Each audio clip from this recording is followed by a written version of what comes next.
dear Mr. Grimson, dear Mrs. Sigurbjørnsdottir, Mr. Holm, Mr. Olsen, ladies and gentlemen. We just learned about how COVID pandemic crisis started, and we did not know where we were going. With the Arctic, with the changes we see there, we know what's happening, and that is why it is so important that you are here. Climate change will not wait until we have solved the geopolitical tensions or until the Russian autocrat Putin stops its unlawful and inhuman war against Ukraine. Climate change is ongoing, and the oceanographer Sylvia Earle recently put it most succinctly in a tweet. Do whatever we can while we can. I was just recently in Spitsbergen, Svalbard, and I have to say it left a lasting, a sustainable impression on me. Seeing so many nations working there together, with so much dedication, the researchers working 365 days a year, to understand, to collect data, and also then be able to give us advice. I was there at Germany's northernmost research station, which we have been running for 20 years, together with our Norwegian and French partner. On the ground, the wind is icy. In contrast to that is the fact that the Arctic is currently warming 3 times faster than the Earth as a whole. Climate change is felt more strongly there, where its impact is far more reaching. We know that changes in the Arctic are not restricted to the Arctic. They also have an effect on the weather in Europe. They have effects around the globe. So the Arctic is an early warning system for climate change, which makes research all the more important there. So that we can gather expertise. Only when we know what is going on, we can actually change and make ourselves better prepared for the changes at home, and wherever possible to slow down and avert the impacts.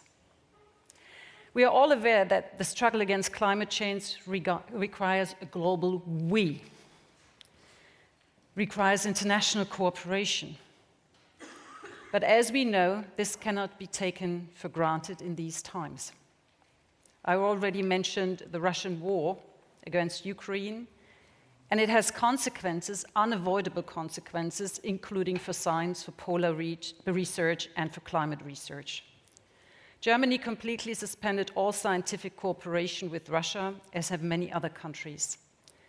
This means, for research, we no longer have data from large parts of the Arctic. Long-term data series have been interrupted. Research projects are losing their empirical basis. But this does not mean we should be withdrawing from the Arctic. Quite the opposite. Our research presence in the Arctic is more important than ever.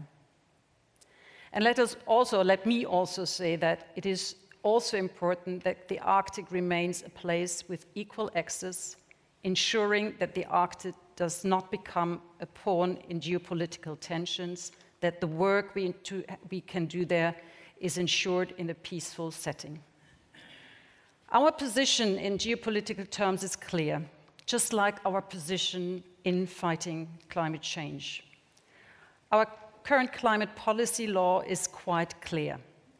We are committed to the 1.5-degree limit, and in my view, 3 points are absolutely crucial to that. Firstly, openness to different technologies. The climate doesn't care about how it is saved, what methods are employed. We need to be fast. From which carbon prevention quotas, the main thing is that it happens. Secondly, we need more dynamic innovation. And thirdly, we need successful transfer of research into practice. And the main tool for this is our future research and innovation strategy. It sets out specific missions, including for marine research, for polar and climate research, and not least for climate modeling. Goals are one thing, implementing them is another. The future research and innovation strategy is therefore not just a piece of paper. It is not just a document, it is a process, with mission teams to drive the work forward systematically and at its best internationally. Because the aim is to pursue solutions with urgency, especially with regard to climate change, of course, and in doing so we must use all successful technologies free from any ideological blinkers. For example, carbon capture and storage, CCS for short. Norway is leading the way, and this was also a topic during my trip to Spitsbergen. Germany has to learn in that respect. We have to get rid of the ban of carbon storage so that we can make progress on climate action in every possible sense. Another example is the monitoring of the oceans. We want to expand the automated methods to improve the recording of data, to increase the amount of data, to improve the evaluation of this data. So artificial intelligence opens up new doors, new opportunities in this regard. We are renewing our fleet of research ships. The Mosaic mission with the research vessel Polarstern was already mentioned. It showed what is so far possible. It was the biggest Arctic expedition of all time, and we are very proud that the teams working there were so successful. During the voyage in 2019 and 2020, the research teams measured some 100 climate parameters. Now projects are being carried out to analyze the data, so work is still going on, and they give us new insights into the changes taking place.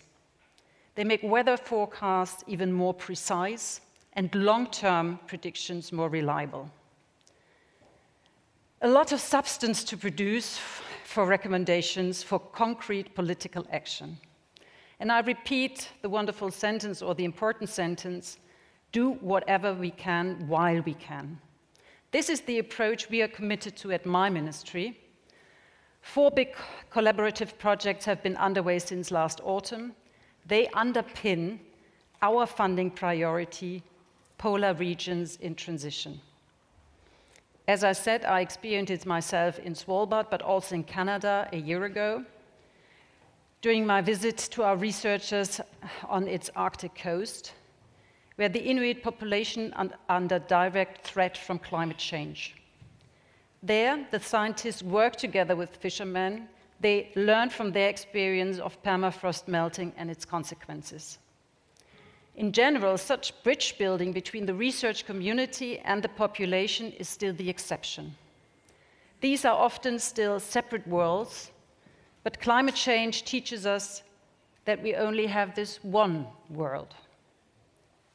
And we are responsible to use this one window of opportunity to correct the course.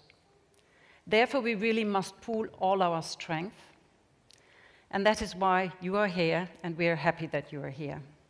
So let us drive climate research forward together, and let's follow its findings. Germany takes its leading role in this very seriously, and we will continue to do so. Which means all hands on deck.